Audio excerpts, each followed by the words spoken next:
Lung pathology के कारण भी हो सकता है, कार्डियक के कॉज के कारण हो सकता है, न्यूरोलॉजिकल कॉजेज़ के कारण हो सकता है, समटाइम्स साइकोलॉजिकल फैक्टर के कारण भी ऐसा हो सकता है, रीनल इशू के कारण भी ऐसा हो सकता है। Good morning, we are going to discuss very important topics today, that is acute shortness of breath. ये होता क्यों है, इसका कॉजेज़ क्या है, इटियोलॉजी क्या है। न्यूरोलॉजिकल पैथोलॉजी के कारण, कॉजेज़ के कारण भी ऐसा हो सकता है। समटाइम किसी पेशेंट को ब्रेन हेमरेज हो गया होगा, ट्रांजिट इस्कीमिक अटैक आ गया हो, माइस्थेनिया ग्रेविस है, मस्कुलर डिस्ट्रॉफी हो गया, किसी की फ्रेनिक नर्व का अगर इंजरी हो गया तो डायफ्राम को सप्लाई सही से नहीं कर पाएगा, तो डायफ्राम प्रॉपर्ली काम नहीं करता है। Sometime spinal cord, particular cervical spinal cord का अगर इंजरी हुआ या उसमें कुछ पैथोलॉजी हो, ट्यूमर हो, उस कंडीशन में भी ऐसा हो सकता है। आगे बात करते हैं साइकोलॉजिकल।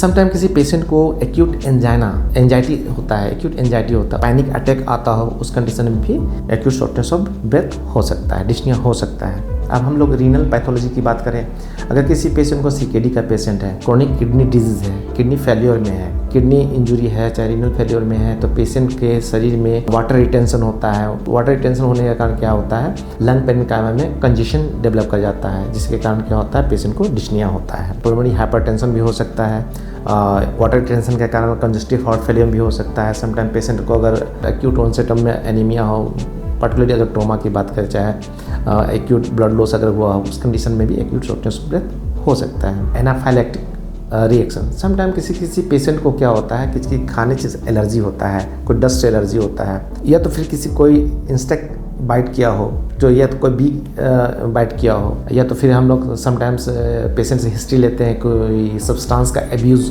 करता हो, मैरिजुआना लेता हो, टोबैको लेता हो, स्मोकिंग करता हो, कोकेन लेता हो, उस कंडीशन में भी पेशेंट को उसको एक्यूट शॉर्टनेस ऑफ ब्रेथ हो सकता है।